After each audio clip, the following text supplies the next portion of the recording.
నమస్తే, welcome to టీఏజే. నేను మీ journalist Siddhu.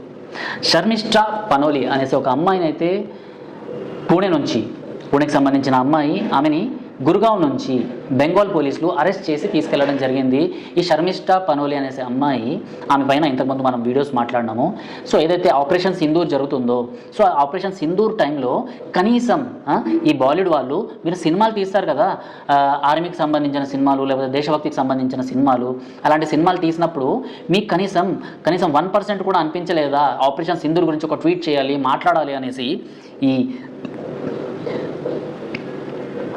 ఈ సల్మాన్ ఖాన్, షారూక్ ఖాన్, అమీర్ ఖాన్, సైఫ్ అలీ ఖాన్, అజయ్ దేవ్గన్, రితిక్ రోషన్, లేకపోతే ఎవరైనా కానివ్వండి, ఇలాంటి బాలీవుడ్ స్టార్స్ని వేసుకుందనమాట. ఎలా అంటే ఆమెకు సంబంధించిన కొన్ని వీడియోస్ మనం చూసుకుంటే ఒక రకమైన వల్గర్ అండ్ బూత్ లాంగ్వేజ్లో ఆమె తిట్టిపోసుకుందనమాట. సో ఏదైతే సదరు భారతీయుడు ఆలోచిస్తున్నాడో, సదరు భారతీయుడు ఎందుకు బాలీవుడ్ అండ్ టాలీవుడ్లోని కొంతమంది ఎవరైతే ఇలాంటి సినిమాలు తీస్తుంటారో వాళ్ళందరూ ఎందుకు సైలెన్స్గా ఉన్నారు, వాళ్ళు కనీసం ఒక్క పోస్ట్ అయినా చేయొచ్చు కదా అనేసి. ఎందుకంటే వీళ్ళు వాళ్ళకి సంబంధించిన యాడ్స్ ఏమైనా ఉన్నా, వాళ్ళకి సంబంధించిన ఈవెంట్స్ ఏమైనా ఉన్నా ప్రతిదీ ట్విట్టర్లోనో లేకపోతే సోషల్ మీడియాలోనో, ఫేస్బుక్, ఇన్స్టాగ్రామ్లో షేర్ చేసుకునే ఈ సినిమా హీరోయిన్స్, ఫేక్ హీరోయిన్స్ అనుకోవచ్చు మనము. సో ఇలాంటి వాళ్ళు ఎందుకు కనీసం ఒక్క ట్వీట్ చేయడానికి, ఒక్క సోషల్ మీడియాలో పోస్ట్ చేయడానికి వెనకంజ వేస్తున్నారు? అసలు వీళ్ళని ఏం భయపెడుతుంది? ఎందుకు వీళ్ళకు మతం మధ్యలో వచ్చిందా, లేకపోతే కొంతమంది రితిక్ రోషన్ లేకపోతే ఈ అజయ్ దేవ్గన్ లాంటి వాళ్ళకి దీని గురించి మాట్లాడడానికి ఈ డాన్స్ ఎవరైనా మధ్యలో వస్తున్నారా, వాళ్ళ దగ్గర నుంచి ఏదైనా ఇల్లీగల్గా అంటే బెదిరింపులు ఏమైనా వస్తున్నాయా అనేసి అనుకుంటున్న తరుణంలో, భారతీయులందరూ అనుకుంటున్న తరుణంలో ఈ అమ్మాయి వాయిస్ రేస్ చేసింది. ఆ స్టార్స్కి ధీటుగా ఈమెకు సంబంధించిన వీడియోలు ప్రతి ఒక్కరూ షేర్ చేసుకోవడం జరిగిందన్నమాట.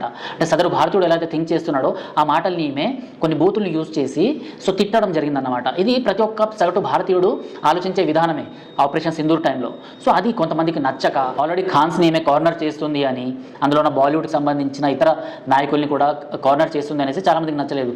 అందులో భాగంగానే ఈ శర్మిష్ఠాకి సంబంధించిన ఒక వీడియోలో తెలుసో తెలియకో ఒక మాట అన్నదన్నమాట. అది కూడా మొహమ్మద్ ప్రవక్త గురించి. సో మొహమ్మద్ ప్రవక్త గురించి ఆ మాట అనగానే అప్పటి వరకు దేశం గురించి ఫైట్ చేసిన ఈమె పైన ఈ ఇస్లామిక్ సంబంధించిన రాడికల్స్ ఎవరైతే ఉన్నారో శర్మిష్ఠాకి సంబంధించిన వీడియోస్ని షేర్ చేస్తూ ఈ అమ్మాయి మన ఇస్లాంకి అగేన్స్ట్గా ఇలా మాట్లాడింది, ఈ అమ్మాయిని చంపేయాలి, ఈ అమ్మాయిని రేప్ చేయాలి, నేను పాస్ట్లో కూడా ఒక వీడియో చేసిన, ఈ అమ్మాయికి ఇలా బెదిరిస్తున్నారు అనేసి, ఈ అమ్మాయిని ఇలా బెదిరిస్తున్నారు అనేసి. సో ఈ శర్మిష్ఠాని సర్ తన్సే జుదా అనేసి కొన్ని స్లోగన్స్ వచ్చేలాగా, అంటే సర్ తన్సే జుదా అంటే ముండే నుంచి ఆమె తలకాయని వేరు చేసేద్దాం అనేసి, అంటే చంపేయాలి ఈ అమ్మాయిని అనేసి. అరే ఒక మనిషిని చంపేయాలి, ఒక మాట అన్నాడు అంటే చంపేయాలి అనేసి మీ మైండ్లో వచ్చింది అంటే ఎంత రాడికల్గా ఉన్నారో ఆలోచించాల్సి వస్తుంది. ఇలాంటి రాడికల్స్ మధ్యన మనం ఉన్నామా అనేసి మరోసారి ఆలోచించుకొని ఈ గంగా జమున తెహజీబ్, ఈ హిందూ ముస్లిం మత సామరస్యం అనేసి కొంతమంది మాట్లాడుతుంటారు కదా, సో అవి నిజంగానే ఎగ్జిస్ట్ అయి ఉన్నాయా అనేసి ఒక రకమైన డౌట్ వస్తుందన్నమాట. ఇలాంటివన్నీ మీరు ఫ్లకార్డ్స్ ద్వారానో లేకపోతే సోషల్ మీడియా రాతల ద్వారానో చూపిస్తుంటే, అంటే ఇంతటి అసహ్య భావం మీకు ఎందుకు వచ్చింది? సరే శర్మిష్ఠానే ఇలా మాట్లాడిందా అంటే కాదు. శర్మిష్ఠా ఏదైతే మాట్లాడిందో అది ఖురాన్ని బేస్ చేసుకునే మాట్లాడిన, అయినా కూడా నా వల్ల తప్పైంది అనేసి ఆమె తప్పొప్పుకొని ఆ వీడియోస్ని డిలీట్ చేయడం జరిగిందన్నమాట. ఇలాంటి మాటలే ఇంతకుముందు నుపూర్ శర్మ అండ్ రాజాసింగ్ గారు కూడా మాట్లాడడం జరిగింది. ఎవరైతే శివలింగం అసలు దేవుడే కాదు, సో మీరు ఎవరిని పడితే వాళ్ళని మొక్కుతారు అనేసి మాట్లాడుతున్నప్పుడు మీ ఖురాన్లో ఇదంతా ఉంది అనేసి నుపూర్ శర్మ అండ్ రాజాసింగ్ కొన్ని లైన్స్ చదవడం జరిగిందన్నమాట. ఇవేవో వాళ్ళు నోటి నుంచి లేకపోతే వాళ్ళ మైండ్ సెట్ నుంచి మాట్లాడిన మాటలు కాదు, వాళ్ళు ఇవన్నీ చదవడం జరిగిందన్నమాట. సో ఆ చదివిన తర్వాత కూడా, అంటే మీ ఖురాన్లో ఉన్నది చదివి వినిపించినా కూడా హిందువులు మీకు నొప్పి కలుగుతుంటే, సో హిందువుల దేవుళ్ళ పైన లేనిపోని మాటలు మాట్లాడుతున్నప్పుడు, ఆపరేషన్ సింధూర్ టైంలో భారతదేశం పైన ఫలానా పాకిస్తాన్ అనే దేశం ఇస్లామిక్ ఛాందసవాద దేశము, ఇలాంటి బిచ్చగాళ్ళు కూడా మన దేశం పైన అటాక్ చేస్తున్నప్పుడు ఇక్కడ వాళ్ళు ఆన్సర్ ఇస్తే మీకు నొప్పి కలుగుతుంది. సో ఈమె పైన ఎవరైతే కేసు వేసిండో అతని పేరు వజాద్ ఖాన్. సో ఇతను ఇప్పుడు పరారులో ఉన్నాడు అనమాట. ఎందుకు అంటే శర్మిష్ఠా పైన ఎప్పుడైతే కేసు వేసి ఈమెని జైలుకి పంపించడం జరిగిందో, ఎక్కడైతే గురుగావ్ నుంచి ఈమెను అరెస్ట్ చేసి బెంగాల్ తీసుకెళ్లారో అక్కడ ఆమెని సో 13 రోజులు జైల్లో ఉంచి ఈమె పైన ఎంక్వైరీస్ ఇవన్నీ ఇదంతా జరుగుతూనే ఉంది, కస్టడీలో ఉంది కదా. సో ఆ టైంలో ఎవరైతే వజాద్ ఖాన్ అనేసి ఒక అతను ఒక ఫౌండేషన్ నుంచి కేసు వేసిండో అతని పైన అస్సాంకి సంబంధించిన వాళ్ళు, అతని పైన మహారాష్ట్రకి సంబంధించిన వాళ్ళు, అతని పైన హైదరాబాద్కి సంబంధించిన అడ్వకేట్ కరుణ్ సాగర్ కాశం శెట్టి లాంటి వాళ్ళు సో ముందుకు వచ్చి కేసు వేస్తే ఆ కేసుని తీసుకొని సో ఇతన్ని అరెస్ట్ చేస్తారు అనేసి భయంతో శర్మిష్ఠ పారిపోలేదు, కానీ ఇతను పారిపోయాడన్నమాట. ఓకే, సో నన్ను అరెస్ట్ చేస్తారు అనేసి ఇతను పారిపోయాడు. సో అతను ఇప్పుడు పరారులో ఉన్నాడు. So Wajahat Khan the complainant has fled if he doesn't appear in court the case against Sharmishtha Panoli will be dismissed అనేసి కొంతమంది వాళ్ళకు నచ్చినట్టు రాసుకుంటున్నారు. సరే, ఇతను సోషల్ మీడియాలో ఏం మాట్లాడిండు అనేది మనం ఒకసారి చూద్దాము. ఇతను శ్రీకృష్ణుల వారి బొమ్మని శ్రీకృష్ణుల వారికి సంబంధించిన ఒక ఫోటోని జత చేస్తూ శ్రీకృష్ణుల వారు సో ఎవరితోనో చేస్తున్నట్టు ఇలాంటి ఫోటోల్ని షేర్ చేసి ఇది మీ హిందూ ధర్మం అండ్ హిందువులు కామాఖ్యాదేవి అనేసి ఒక అమ్మవారిని పూజిస్తారు, అదే కామాఖ్యాదేవి ఆమెకు సంబంధించిన ప్రైవేట్ పార్ట్స్ నుంచి బ్లీడింగ్ ఏదైతే అవుతుందో దాన్ని మీరు పూజిస్తారు, ఇలాంటి వారు హిందువులు అనేసి కొన్ని యూజ్ చేయని పదజాలాలు ఇతను యూజ్ చేస్తూ ఇప్పటిదాకా వాటిని అంటే శర్మిష్ఠ అయినా డిలీట్ చేసింది, కానీ ఈ లకారం కొడుకు యూట్యూబ్ కొన్ని గైడ్లైన్స్ ఉంటాయి కాబట్టి ఈ మాట యూజ్ చేయాల్సి వస్తుంది. ఈ లకారం కొడుకు సో వాటిని డిలీట్ చేయకుండా ఇప్పటిదాకా అలానే పెట్టుకున్నాడు.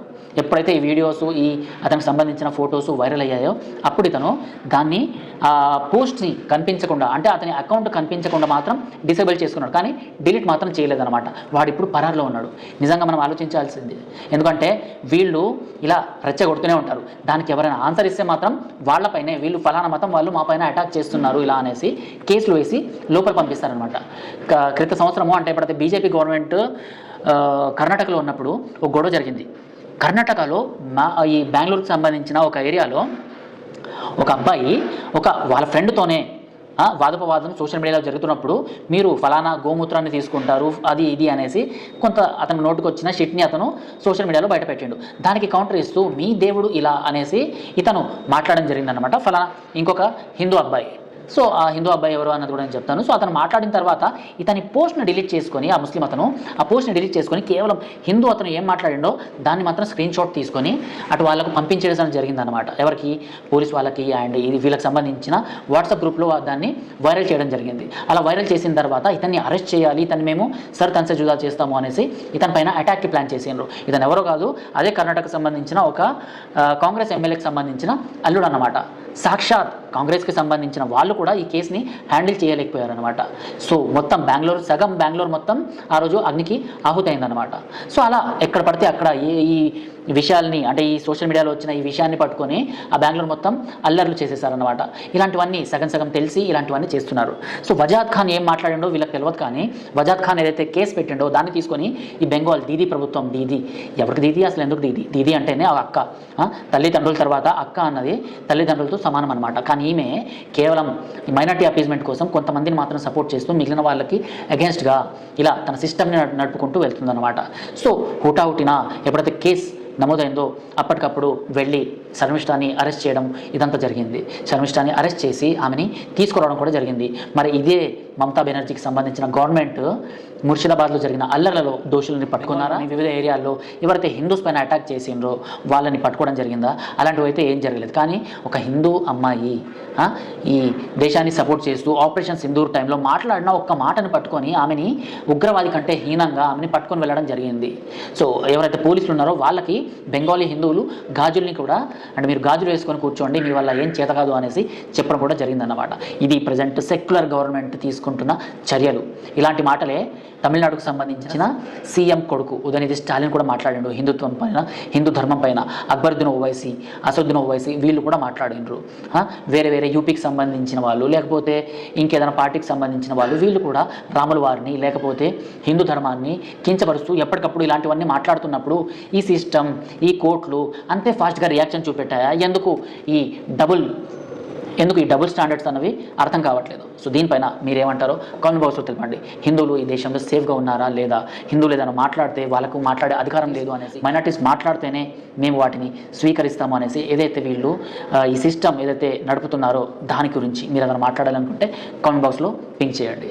కామెంట్ బాక్స్లో మీ కామెంట్ని జత చేయండి. దానిపైన నేను మరో వీడియో చేస్తాను. టిల్ దెన్ జై హింద్, జై భారత్.